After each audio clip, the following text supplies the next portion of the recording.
ወደ ጦርነቱ እንደ አዲስ ተመልሰናል። ለተወሰኑ ቀናት ጋብ ብሎ የነበረው በኢራንና በአሜሪካ መካከል ያለው ጦርነት ዛሬ አዳሩ እንግዲህ ሲተኳኮሱ አድረዋል። ትላንትና ኢራን በሆርሙዝ ሰርጥ ከኔ ኮኦርዲኔሽን ውጪ በስምምነቱ መሰረት ከኔ ኮኦርዲኔሽን ውጪ ለመንቀሳቀስ ሞክረው የነበሩ አንድ የሳውዲ ነዳጅ የጫነ አንድ ደግሞ የቀጣር ናሽናል ጋዝ የጫኑ መርከቦችን ማስጠንቀቂያ ሰጣቸው እምቢ ብለዋል ብሎ ጥቃት ፈጽሞ ነበረ። ኢንጂን ሩማቸውን መጥቶ ዲሴብል አድርጓቸው ነበር የኢራን ሪቮሉሽነሪ ጋርድ። ይህንን ተከትሎ አሜሪካ ደግሞ በሆርሙዝ ሰርጥ ማንም እንደ ልቡ ማለፍ አለበት የሚለውን የእኛን ስምምነት የሚጥስ እርምጃ ኢራን ስለወሰደች ሴንትኮም አጸፋ መልሳለሁ ብሎ ሲዝት ነበረ። በዛተው መሰረት ዛሬ አዳሩ እንግዲህ 3 የኢራን ቦታዎችን ሚሊተሪ ታርጌቶችን መትቻለሁ ብሏል። ባንደር አባስ፣ ሲርክና አንድ ሌላ አይላንድ ውስጥ ያሉ ሚሊተሪ ታርጌቶችን እንዲሁም ደግሞ ሆርሙዝ ሰርጥ ባህር ላይ ያሉ 60 የሚሆኑ ፋስት ቦቶችን ኦር ፈጣን ጀልባዎችን መትቻለሁ ብሏል። በኢራን በኩል አሜሪካ የመታችው ሲቪሊያን ታርጌት ነው እንጂ ሚሊተሪ ታርጌት አልመታችም ያለ የተባለ ነገር ቢኖርም ግን አትሊስት ጥቃት ግን ተፈጽሟል ማለት ነው። ይህንን ተከትሎ የኢራን ሪቮሉሽነሪ ጋርድ ኻተመል አንቢያ አጸፋ እመልሳለሁ አድሚኒስትሬሽን ምንድነው የሜሞራንደም ኦፍ አንደርስታንዲንጋችን የጣሰ ነው፣ ስለዚህ አጸፋ እንመልሳለን ብሎ ዝቶ ነበረ። በዛተው መሰረት እንግዲህ አሁን ይህ ቪዲዮ እየተሰራ ባለበት ሰዓት ኩዌትና ባህሬን ላይ ባሊስቲክ ሚሳይልና ድሮኖች ተኩሷል።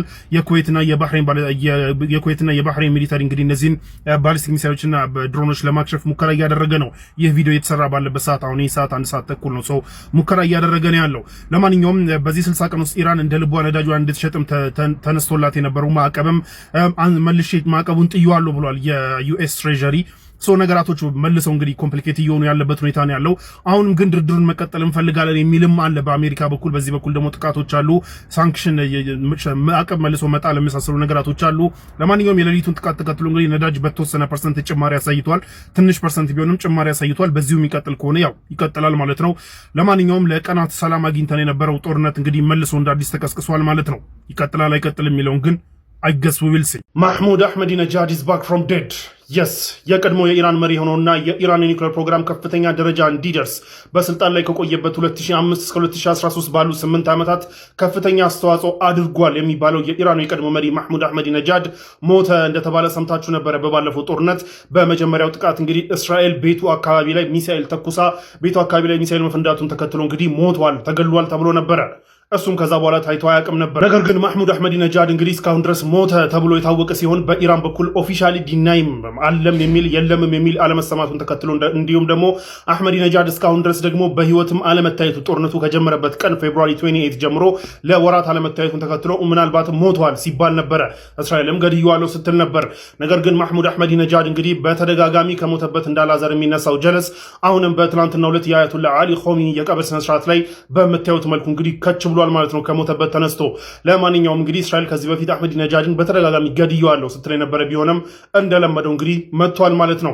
በትናንትናው ዕለት ከታዩ ፎቶዎች ውስጥ መካከል አንዱ መነጋገሪያ የሆነው ይህ ሲሆን፣ በሌላ በኩል ደግሞ እንግዲህ እዚህ ጋር የምታዩት የአባስ አራግጂ በሞተር ጀርባ መጋለብ ነው በሌላ በኩል መነጋገሪያ ሆኖ የነበረው። አባስ አራግጂ እንግዲህ ህዝብ በጣም ኢን ሚሊየንስ መውጣቱንና በጣም ግጥም ብሎ መውጣቱን ተከትሎ መኪና አክሰስ ማድረግ የማይቻል መሆኑን ተከትሎ እንግዲህ አንዳንድ ቦታዎች ላይ በዚህ መልኩ በሞተረኛ ከጀርባ ቁጭ ብለው አጃቢዎቻቸውን ከዙሪያቸው ኖረው እንግዲህ ሲንቀሳቀሱ ታይተዋል። በሌላ በኩል እንግዲህ የኢራን አመራሮች አሁንም ሁሉም በእግር ነው ወክ እያደረጉ ያሉት። ምክንያቱም ህዝቡ በጣም ብዙ ነው። በሴኩሪቲዎቻቸው ታጅበው በእግር ነው ወክ እያደረጉ ያሉት። ነገር ግን እንደምታውቁት ይህ ሁሉ ሚሊዮን ህዝብ ባለበት እነዚህ የኢራን አመራሮች የህዝብ ይጠላቸዋል፣ ህዝብ አይወዳቸውም፣ ህዝብ ሊጥላቸው ይፈልጋል እየተባለ በዌስተርን ፕሮፓጋንዳ ሲነዛባቸው የነበሩ የኢራን አመራሮች ኢን ሚሊዮንስ የወጣው የኢራን ህዝብ መሃል ግን ወክ እያደረጉ ነው ያሉት። ምንም እንኳን በአጃቢዎቻቸው ቢታጀቡም ሸር የሚያስብ ነገር ካለ ኢት ውድ ቢ ኢዚ ነበር የሚሆነው። ነገር ግን በህዝባቸው ያላቸው ኮንፊደንስ እና ህዝባቸው ደግሞ ለነሱ ያለውን ፍቅር ባሳየ መልኩ በህዝብ መሃል ወክ ሲያደርጉ ታይተዋል ማለት ነው። ሰበር ሶሪያን እየጎበኙ ያሉት የፈረንሳዩ መሪ ኢማኑኤል ማክሮን ከጥቃት ለጥቂት ተረፉ።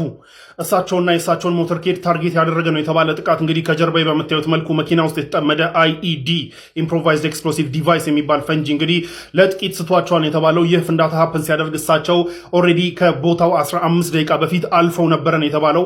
እሳቸውም ሆኑ የሶሪያ ውስጥ ያሉ ወደ ሶሪያ የሚመጡ ትልልቅ ዲፕሎማቶችና ባለስልጣናት የሚያርፉበት ፎር ሲዝን የሚባል ሆቴል አለ እና ከዛ ሆቴል እንግዲህ እዛ ሆቴል አቅራቢያ ነው ይህ ፍንዳታ ሀፕን ያደረገው። የታሰበው እየተባለ እንዳለው ከሆነ ገና ዴቨሎፒንግ ስቶሪ ነው። ግን እየተባለ ያለው ምንድነው ከዛ ተነስተው ወደ ቤተ መንግስት አህመድ ሸርዓይ ለማግኘት ሲንቀሳቀሱ መንገድ ላይ ለማጥቃት ታስበው ነበር ነው የተባለው። ነገር ግን ኦልሬዲ እሳቸው 15 ደቂቃ በፊት ይህ ፍንዳታ ሀፕን ከማድረጉ ከ15 ደቂቃ በፊት አልፈው ሄደዋል። ይህ ፍንዳታ ሀፕን ሲያደርግ ኦልሬዲ አህመድ ሸርዓይን አግኝተው እንግዲህ ውይይት ላይ ነበሩ ነው የተባለው።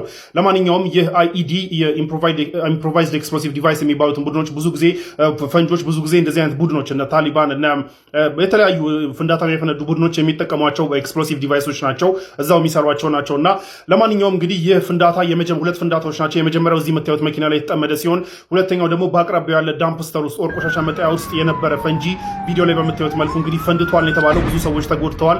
ለማንኛውም እስካሁን ድረስ ማንም ኃላፊነት የወሰደ የለም። ማን ይህንን ያደረገው የሚለው ነገር የታወቀ ነገር የለም። ገና ዴቨሎፒንግ ስቶሪ ስለሆነ ነገር ግን አይኤስአይኤስ የሚባለው ቡድንም ምናምን የመሳሰሉ ቡድኖች ሶሪያ ውስጥ አሁንም ትሬትን ያደርጋሉ በተደጋጋሚ። ማን እንደሆነ እስካሁን ድረስ የታወቀ ነገር የለም። ማን እንደሆነ ሲታወቅና ከዚህ በኋላ ያሉትንም ነገራቶች ጠብቄ አፕዴት አድርጋቸዋለሁ። ነገር ግን ኢማኑኤል ማክሮን እንግዲህ ከዩሮፒያን መሪዎች ውስጥ የመጀመሪያው የሆኑ ሶሪያን የጎበኙ ናቸው ተብሏል። እሳቸው ይህንን ጉብኝት ከጨረሱ በኋላ እንግዲህ ኔቶ ቱርክ ውስጥ ለሚካሄደው የኔቶ ሚቲንግ ወደ ቱርክ ያቀናሉ ነው ተብሎ እየተጠበቀ ያለው። ለማንኛውም አዲስ ነገር ሲኖር አሳውቃቸዋለሁ። ሰው አይገስ ዊል ሲ ካልሰማችሁ ሐማስ ስልጣኑ ሊያስረክብ ነው አሉ። ላለፉት 19 ዓመት ከምናምን ሲያስተዳድረው የነበረውን ስልጣን ለአሊ ሻዝ ሊያስረክብ ነው። አሊ ሻዝ ማን ነው? አሊ ሻዝ ደግሞ ይህን ለጸድ የሆነ ዋይልድ ፕላን ይዞ መጥቷል። ገዛ ምንድነው የሚለውን ነግራችኋለሁ። ለማንኛውም ሐማስ ላለፉት 19 ዓመት ከምናምን ሲያስተዳድረው የነበረውን ገዛን እንግዲህ ስልጣኑ ሊያስረክብ መሆኑን በዛሬው ዕለት አሳውቋል። የሚያስረክበውም ደግሞ በዩኤን ሴኩሪቲ በዩኤን ሪዞሉሽን የተቋቋመው ናሽናል ኮሚቴ ፎር አድሚኒስትሬቲንግ ገዛ ለሚባለው ኮሚቴ ነው። የዚህ ኮሚቴ መሪ ደግሞ አሊ ሻዝ ይባላሉ። አሊ ሻዝ እንግዲህ የገዛ ተወላጅ ናቸው። ካን ዩኑስ ውስጥ ነው የተወለዱት። ከዛ በኋላ ከቤተሰባቸው ጋር ሙቭ አድርጎ እንግዲህ ካይሮስ ተምረዋል። ሲቪል ኢንጂነር ሆነዋል። እንግዲህ ሲቪል ኢንጂነር ከሆኑ በኋላ ደግሞ ተመልሰው ፍልስጤም ውስጥ በተለያዩ ቦታዎች ላይ አገልግለዋል። አሁን የዚህ ኮሚቴ ዋና ጀነራል ኮሚሽነር ሆነው መጥተዋል ማለት ነው። እሳቸው እንግዲህ ጀነራል ኮሚሽነር ከሆኑ በኋላ በስራቸው ደግሞ ልክ እንደ ካቢኔ ሌሎች ኮሚሽነሮች ተቋቁመዋል። እነዚህ ልክ እንደ እሳቸው እንደ ፕራይም ሚኒስተር፣ ሌላው ደግሞ እንደ ሚኒስተሮች አይነት ነው የተቋቋመው። እዚህ ጋር ሊስታቸውን የምታዩቸው ለምሳሌ የአግሪካልቸር ኮሚሽነር፣ የጤና ኮሚሽነር፣ የሴኩሪቲ ኮሚሽነር ምናምን የመሳሰሉ ነገራቶች አሉ። ልክ እንደ አንድ አገር ፕራይም ሚኒስተር ኖሮ ሌሎቹ ደግሞ እንደ ሚኒስቴር እንደሚባሉት ማለት ነው። ለማንኛውም ይህ ኮሚሽን እንግዲህ በዩኤን ሪዞሉሽን የተቋቋመ የነበረ ሲሆን ሐማስ ደግሞ ያንን ያስረክባል አያስረክብ የሚለው ነገር መነጋገሪያ ሆኖ የነበረ ሲሆን እንግዲህ ሐማስ ፋይናሊ ውሳኔውን ወስኖ ገቨርኒንግ ቦዲውን ለማስረከብ ተስማምቷል ማለት ነው። ይህም በአረብ ሀገራት እንግዲህ በጣም እየተደነቀ ያለ ውሳኔ ነው። ምክንያቱም ለሰላም ሲባል ይህንን ማድረጉ የሚል ነው። ለማንኛውም ሲቪል ኢንጂነር የሆኑትና ገዛ በዚህ ሰዓት የሚያስፈልጋት ዋነኛው ነገር ሪኮንስትራክሽን መሆኑን ተከትሎ ሲቪል ኢንጂነር የሆኑት አሊ ሻዝ እንግዲህ ስልጣኑ ይረከባሉ ተብሏል። ለዚህ እንግዲህ ለመልሶ ለመገንባት የተለያዩ ፕላኖችን እያመጡ ነው። ከዛ ውስጥ አንዱ እና ለመልሶ ግንባታ እንቅፋት የሆነው ምንድን ነው? ገዛ ባለፈው ጄኖሳይድ ጦርነት እንግዲህ በጣም በብዛት ወድሟል እና ያ ሁሉ ፍርስራሽ የት ነው የሚደረገው የሚል ነው። ለዛ ያመጡት ዋይልድ የሆነ ሀሳብ እንግዲህ አሊ ሻዝ ያመጡት ዋይልድ ሀሳብ ምንድነው? ይህን ሁሉ ፍርስራሽ ወደ ሜዲትራኒያን ባህር ገፍተን ሜዲትራኒያን ባህር ላይ ሌላ አንድ መሬት ሌላ ግዛት እንፈጥራለን ያሉት። ወደ ባህሩ እየተገፋ ሲሄድ እንግዲህ መሬት ሶሊድ የሆነ መሬት ይፈጠራል እና ያ መሬት የገዛ አንድ አካል ይሆናል። ገዛ እናሰፋታለን የሚል ዋይልድ የሆነ ግን አቺቨብል የሆነ ፕላን ይዘው መጥተዋል ማለት ነው። ለማንኛውም ለሳቸው ስልጣን ለማስረከብ የተስማማው ሐማስ ዛሬ ነው የተስማማው። ስለዚህ ይህንን ተከትሎ በተወሰኑ ጊዜያቶች ውስጥ እንግዲህ መልሰው ምድር ገብተው ገዛን ያስተዳድራሉ ተብሎ ይጠበቃል። ሐማስ ይኖራል፣ ይጠፋል ማለት አይደለም፣ ይኖራል ግን ገቨርኒንግ ቦዲውን ያስረክብና ያው ሐማስ ግን ስቲል ኤግዚስት እንደሚያደርግ ግን ይታወቃል ማለት ነው። እነዚህ ከጀርባ የምታዩቸው እንግዲህ ሃሉትዚ ሀበሻን የሚባል አምና የተቋቋመ የቡድን አባላት ናቸው።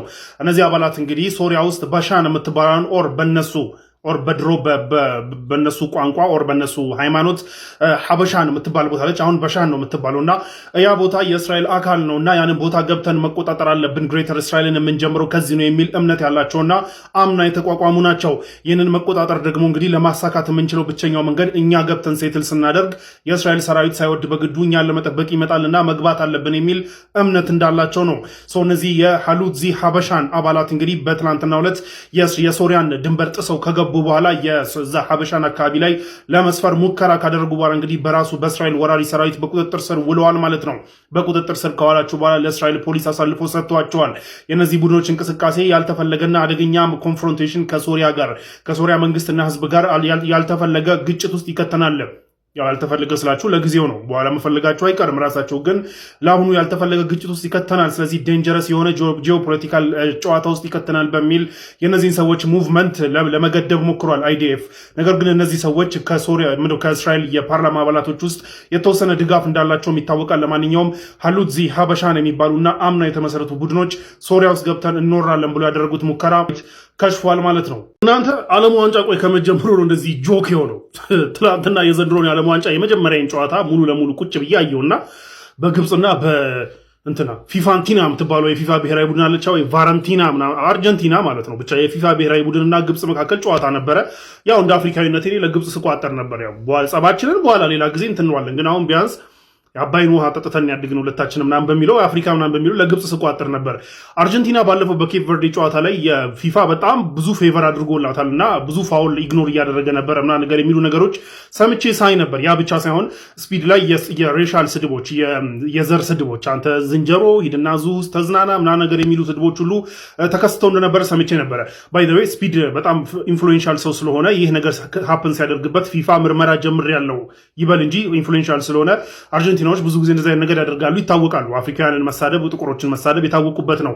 ያ ብቻ ሳይሆን እንግዲህ በትላንትናው ጨዋታ የግብጽ ጎል ከፋውል ተሰራ ከተባለበት ቦታ ስንት ነገር አልፎ ስንት ታሪክ ተሰርቶ ጎል ምናምን ሁሉ ከገባ በኋላ መልሶ በቫር ሲሻር የመሐመድ ሳላ ላይ የተሰራውን ፋውል ግን ዳኛው ማየት ሁሉ አልፈለገም እና በጣም ሪግድ፣ በጣም የሚያስጠላ ኦብቪየስ ሆኗል። አሁን በቃ በግልጽ ሆኗል የአሁኑ ሙስናና በጣም ጆክ ሆኗል። ከመጀመሩ ነው እናንተ እኔ እኮ ኳስ ማየት ካቆምኩኝ ቆይቻለሁ። አሁን ሳይ ጆክ ሆኗል፣ ቀልድ ሆኗል ጨዋታ ማለት ነው። ሲጀመር አሜሪካ ላይ የተዘጋጀ ነገር በሙሉ ኢትስ ጎይንግ ቱ ቢ ጆክ። ዶናልድ ትራምፕ ደውለው ሬድ ካርድ ያሸራሉ አሉ ምናምን ብቻ የሚያስቅ ነው። ለማንኛውም ሬዝ ወሬ ሬዝ እንግዲህ